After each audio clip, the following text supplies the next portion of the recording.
Welcome to the High Value Sales Show of Eversprint.com. I'm Malcolm Louie, the managing member of Eversprint, and today we're speaking with Mark Kuhns, the CEO of Zippy Shell, a provider of portable moving and storage services. Welcome to the show, Mark. Thank you, Malcolm. Mark, you grew your company's revenue from $7.4 million in 2014 to $30.1 million in 2017, a 307% increase. And in 2018, you hit over 170 million.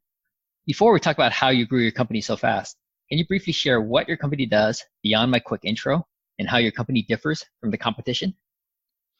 Sure. Thank you, Malcolm. As you mentioned, we're in the portable moving and storage industry, which is a massive, massive market. The industry represents about $63 billion in annual revenue. And Zippy Shell has come out with an innovative business model that creates an opportunity to really gain market share and capture underserved market segments. There are shifting consumer patterns that favor smaller move sizes as the demographics skew younger as people move more to urban areas. There's increasing lump sum relocation reimbursements for corporate locations. And there's just a greater demand for internet-enabled transparency in the whole storage and moving process. And so we have assembled our operations and our technology platform to begin to deliver on some of those underserved needs. Can you share how you differ from the competition? Because I know there are other companies that also provide portable moving and storage services.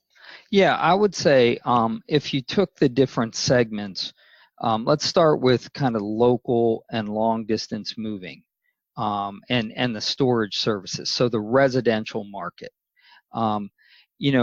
we offer a very convenient within 24 hours delivery of a secure container to the customer, to their home, that they can self-load, they can have it there for a long time.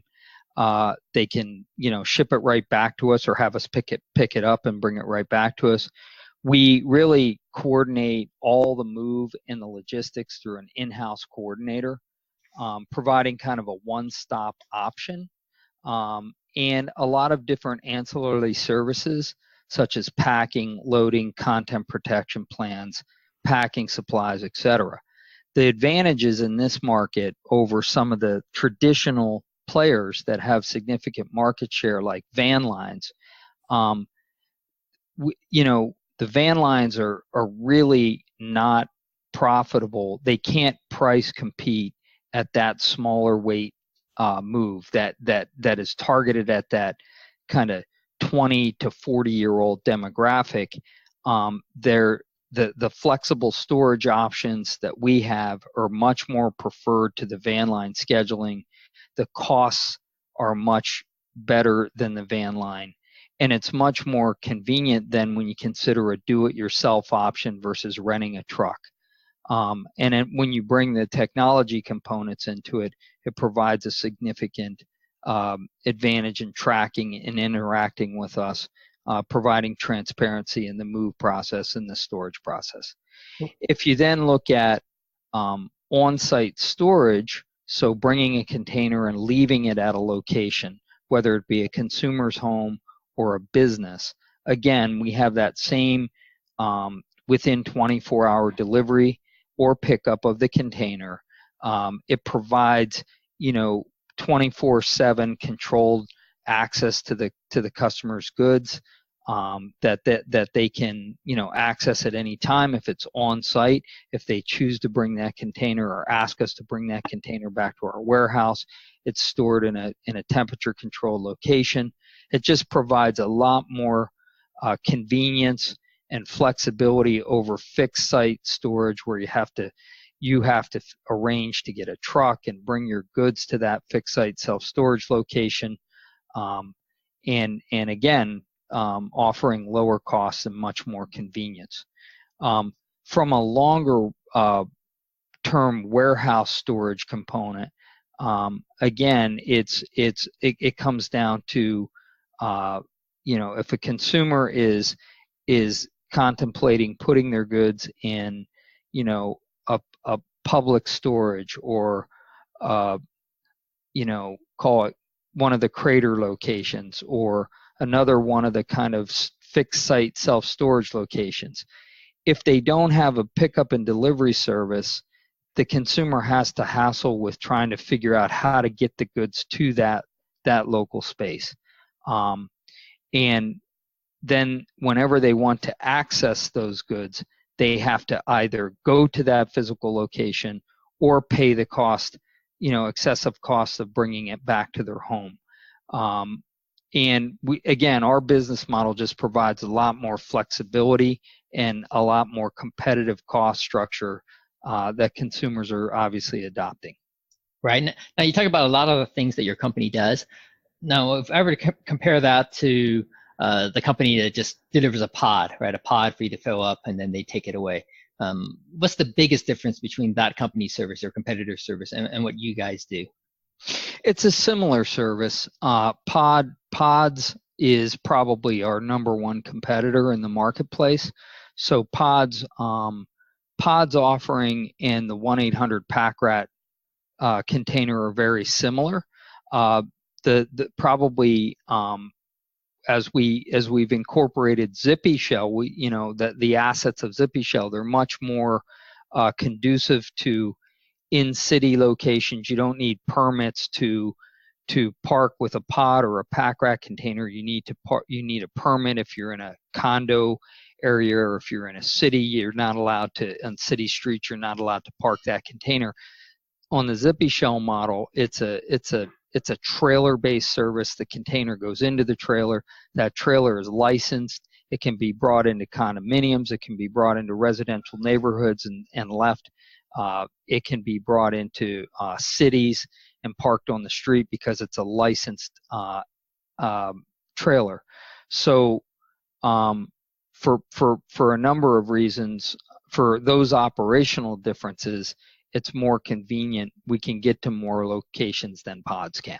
Right, definitely. I can see that. Now you grew your business quite rapidly, 7.4 million in 2014, 30.1 million in 2017, and a big jump in 2018, over 170 million. What were the three biggest drivers of your growth over the past 4 years? Yeah, the biggest drivers, I think, on the Zippy Shell side, number one, when the business really started to take off in the U.S., we attracted and partnered with a lot of franchise owners to grow to grow out the national footprint. So at the end of 18, we had a combination or the end of 17, I'm sorry. For Zippy Shell alone, we had 6 corporate-owned warehouse locations in major markets, and then the balance of 28 more in franchise locations for a total of 34 locations. So franchising really helped us grow the brand, grow the footprint, so then we could add a long-distance moving, national moving program. So while the local franchise owners in our corporate locations were building local storage, we then layered in a national long-distance moving program. We layered in a corporate relocation program that provided a lot of growth to the core business of Zippy Shell. So those were the major drivers through the 2017 time period, and those continued. I mean, we saw significant growth in 2018 of the core business, and then we were able to merge with 1-800 Packrat, which took our locations from 34 at the time to over 89, putting us close to 40,000 containers in the market. So that has been some of the main growth drivers. So when you merge with 1-800 Packrat, the warehousing is completely different, right? Because the Packrat's containers are like the pods containers, right? These small little steel things, not a trailer-based model, right? So it's totally different facilities. Not really. Zippy Shell, the footprint, obviously bigger warehouse locations from a standard footprint standpoint, but the main difference between the core Zippy Shell container that would fit inside of a Zippy Shell trailer is that container is more of a mesh-based container. It couldn't sit out in the weather, where the Packrat and Pods containers are all weather, built to sit outside. However, both the Zippy Shell operations and the franchise locations, as well as corporate owned, and the Packrat locations, all have significant warehouse space. I talked about the 89 total warehouses that we have in the network. We do warehouse a lot of goods inside, and that's all container based. Okay, so right now your 89 warehouses can handle both the Packrat containers and the Zippy Shell containers. Yes. All right. I would have thought there'd be some logistical differences. Just the main difference in the business is the operating system, meaning how you get the container to a location. Right. So in the case of the Packrat, it's more like a pod delivery system where it sits on it rides on a chassis truck, and it has a hydraulic lift system to pick up the container and pick it up and move it off. Zippy Shell is traditionally was just the mesh container in the trailer that could be pulled with a pickup truck or a box truck. The brand Zippy Shell has expanded into the same type of on-site container as well. And so it's really just the delivery methodology or system, as you will, to get the container from one location to the next. And the Zippy Shell warehouses can handle the Packrat containers easily enough.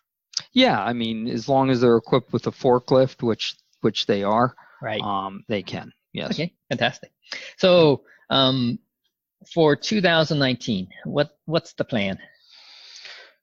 Yeah, so as we look at our 2019 plans, we have as you can imagine, a lot of interesting opportunities ahead of us, but and a lot of growth, and we have grown. We're going to continue focus on the residential moving and storage business, to our commercial storage business with accounts like Walmart and Target, and our partnerships that we have to deliver services with them, and UPS and Bass Pro and Cabela's and a number of other major big box retailers. We're going to continue our focus on corporate and military relocations, which obviously are more of a full service offering, one geared toward corporate, like a Marriott is a nice client of ours, and others. And then military, whether it's a Army personnel or Navy, Air Force, Marines, we do quite a bit of military full service relocation.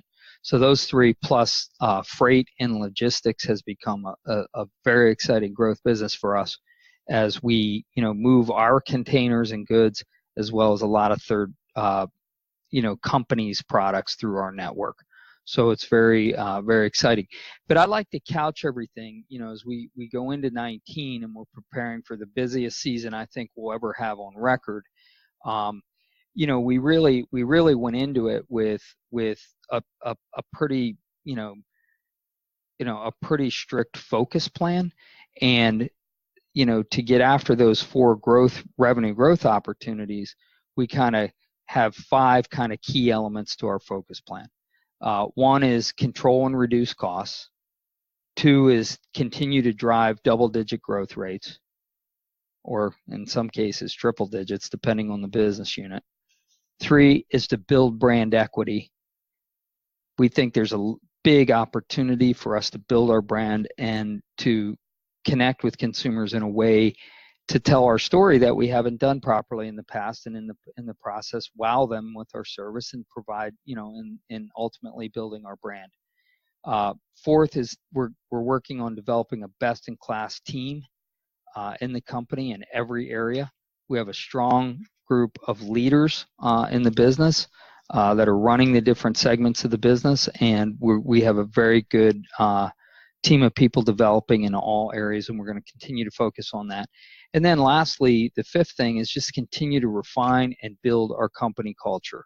We want we want people to come to work excited with a strong sense of pride and ownership, and really be able to have clear direction on key initiatives and be able to execute on that.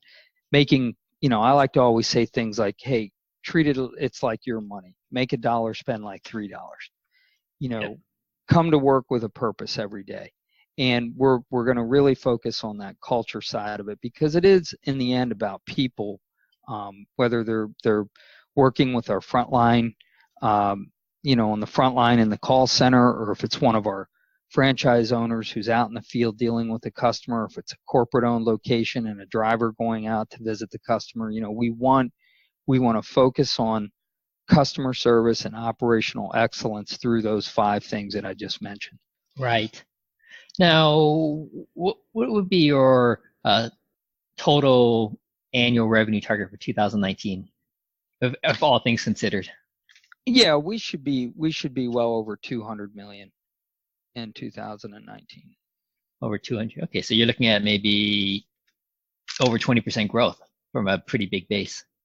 We're hoping to at least do that. Yes. Right. Okay. And to achieve that, I know you mentioned those 5 things, but what's the one thing that you really need to nail? You really need to execute well to get to that target. Out of the 5 you share, what's the number one? Yeah, I mean, it's really it's a combination. It's a combination of there's no one silver bullet here. To get to the top line revenue growth, we have to evolve our business model. We have to evolve our consumer interaction.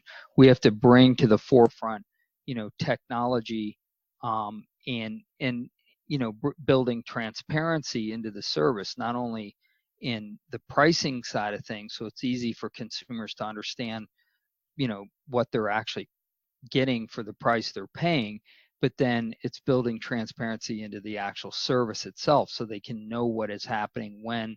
And this is a somewhat of an archaic industry, if you will.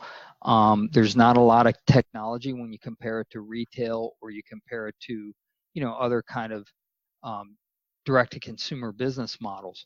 So I think one of the things that we have to set ourselves up for in 19, maybe not completely nail, is really continuing to drive that consumer awareness, through technology and through great customer service initiatives. Right. Now, relative to pods, how big is pods in terms of revenue? Pods, I'm not really sure how big pods is. They're probably, north of 600, 700 million, I would say, in that range. Okay. And do they have a similar business model as well? I know for sure they do the consumer side of things, but are they also targeting the commercial side, as far as you know? I don't really spend a lot of time thinking about pods, to be honest. I just don't. I mean, I think that, we have our strategy, we have our plan. Mm-hmm. And, pods isn't really, we see pods, but, the market is way bigger than just pods. Yeah. Well, the reason why I asked about pods and where they stand, right, just to get a sense for what the growth potential may be for Zippy Shell, right? I mean, you're at 170 million now. Perhaps their closest competitor, at least to the Packrat side of the business, is pods, and they are at 600 million or 700 million roughly. So, big potential there to.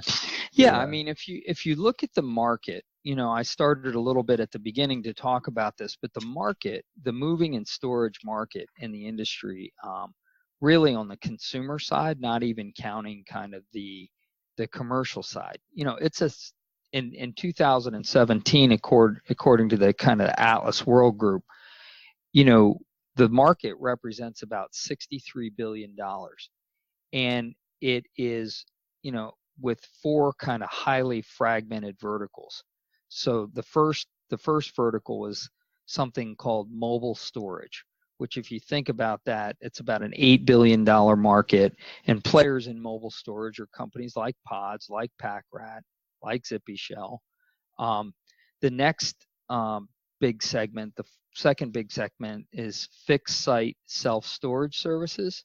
And that's about a $38 billion segment. And that's companies like CubeSmart, Public Storage, Extra Space Storage, those kind of, fixed real estate locations. The third big segment is full service relocation. So and that's about an $11 billion segment. And when you look at that, those are kind of full service players like United Van Lines or Mayflower, Allied, those kind of companies. And then the fourth and last is kind of the do it yourself, you could almost call it a truck rental market, which is Penske, U-Haul, which is a $6 billion business, annually per year. So, as you look at, how technology is bringing together consumer experience and it really, market share is being taken, is shifting between these various segments. So I don't really necessarily focus on what Pods is doing. I focus, more on how do we just build the greatest consumer experience possible and continue to grow our business and our brand. So when you're describing the four fragmented verticals, you gave a market share dollar values for three of the four. I didn't get the one for mobile storage. Is that around 9 billion, around there? Yeah, about 8 billion, in 2017 dollars. 8 billion for mobile storage, 38 for fixed site self-storage, et cetera. Right. Yeah.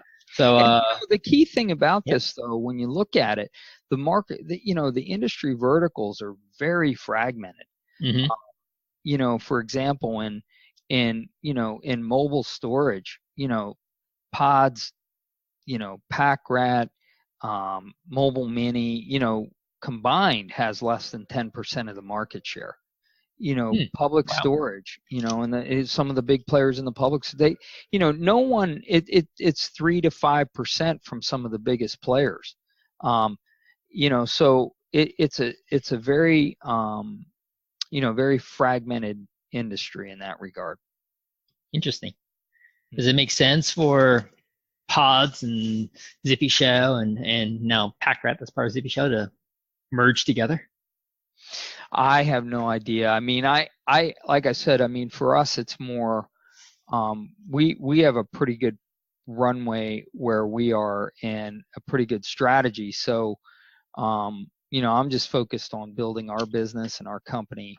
Mm-hmm. I believe, we're not, we have so many areas to grow in.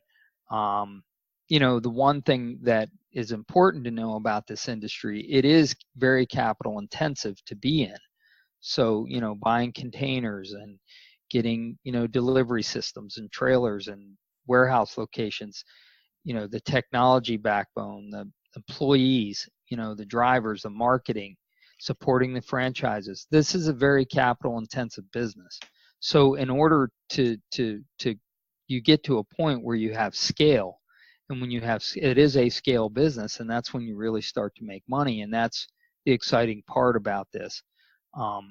So it's we have a good plan, and we're pretty excited about it. Right. Okay. Cool. Now you talked briefly earlier on about how one of the key things you need to do, one of the 5 things you need to do, is build brand equity to tell your story. You mentioned before it hadn't been done very well in the past. Can you talk a little bit about that? How was it not done well in the past, and what's your plan to do it better? Yeah, I mean, I think brand equity, building brand equity, is a result of consumers being top of mind.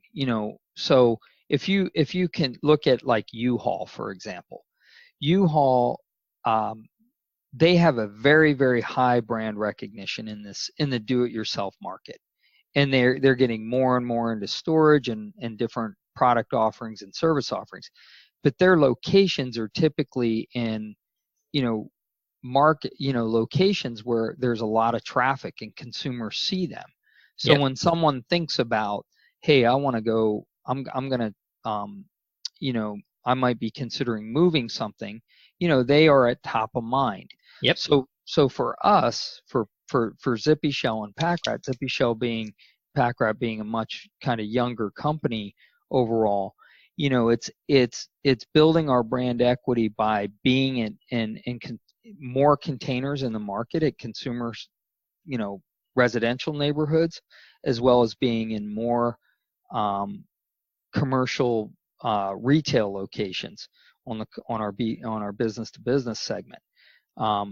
You know, and then lastly, it's really becoming, you know, a tech-enabled leader in our industry that, you know, provides consumers a great shopping experience and very high level of transparency, because we think, you know, that will, you know, people will share that experience rapidly and adopt that very quickly. So Right. I think that it's a combination of things. It's not. It's some of, you know, some of brand awareness here is based upon the age of the companies. You Mm-hmm. know, how long we've been in the market. So, you know, I think there's going to be a number of key initiatives that we use to drive that brand equity coming up. Okay. Can you share any of those?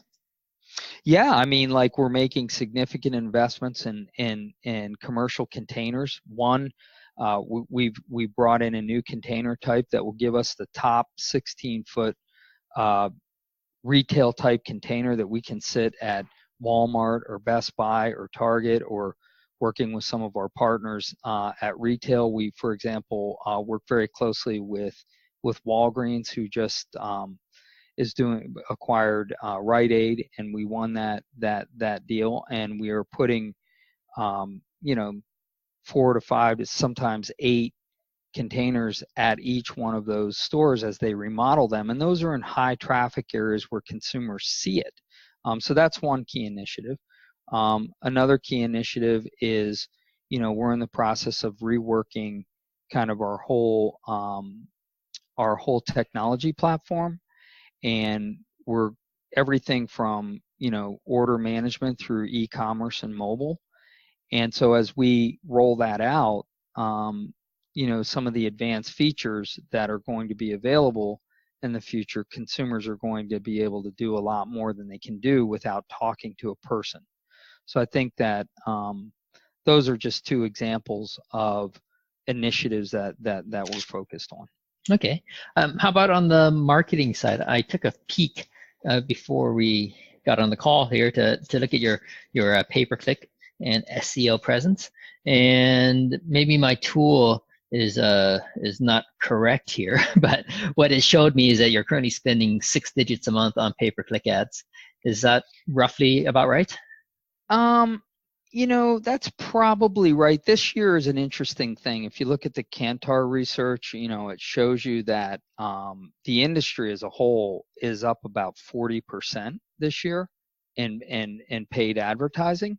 So if we want to break, you know, one of the things I didn't go into, but I'm glad you brought it up, you know, we today, you know, the way we have our site architecture doesn't allow for robust SEO.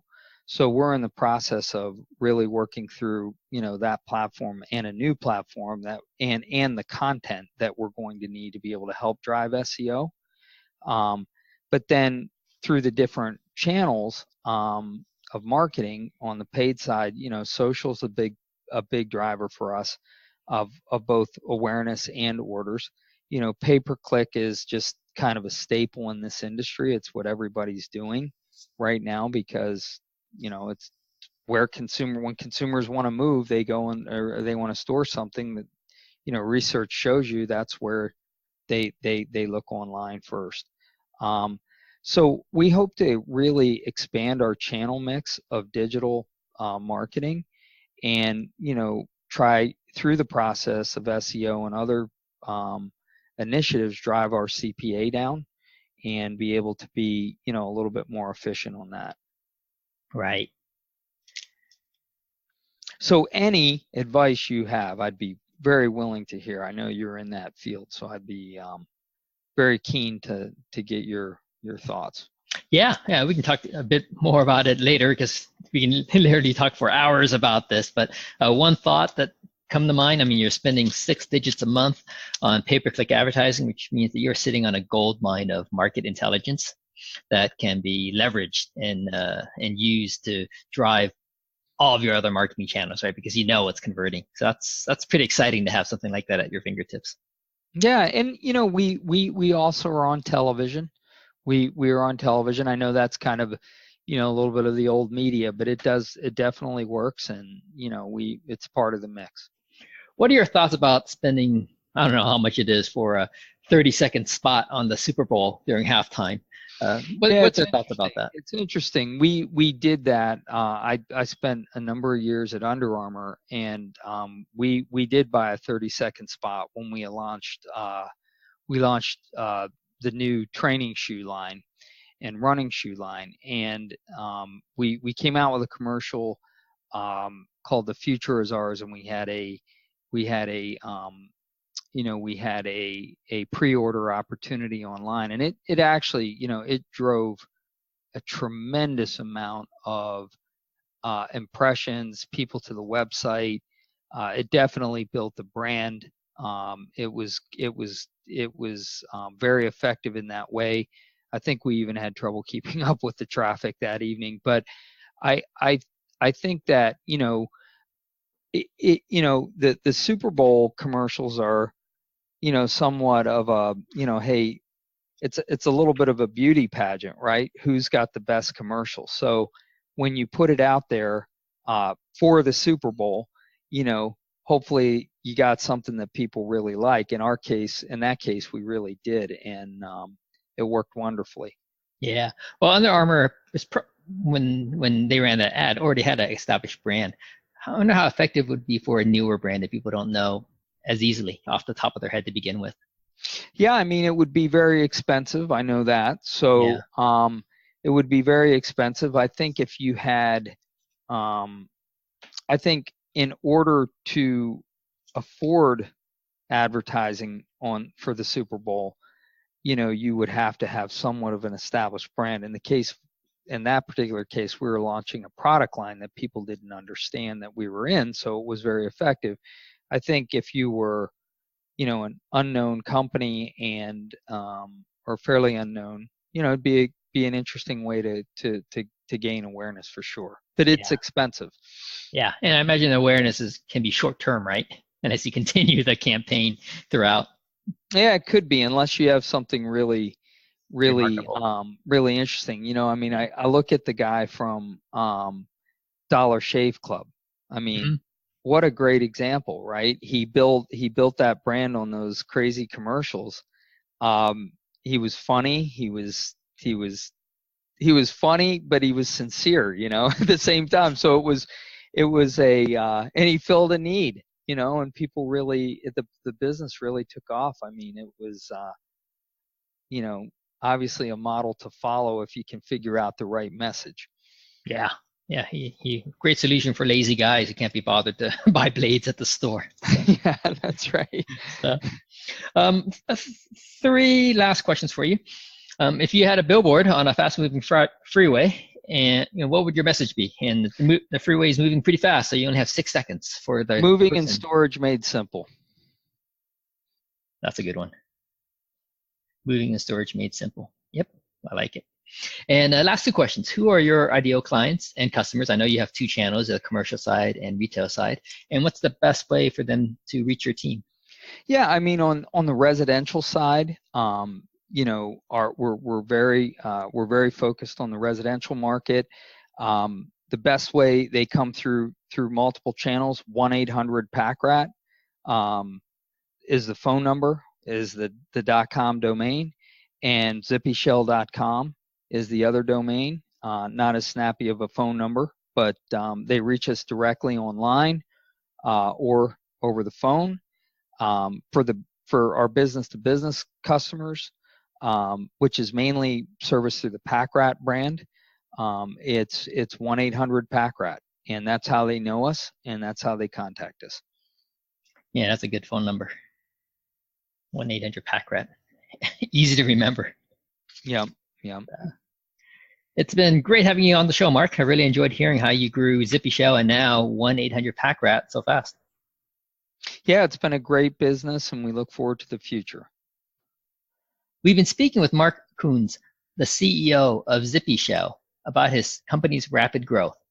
For interviews with other fast-growing, high-value sales companies, or to learn how we can accelerate your firm's high-value sales through automation, visit eversprint.com.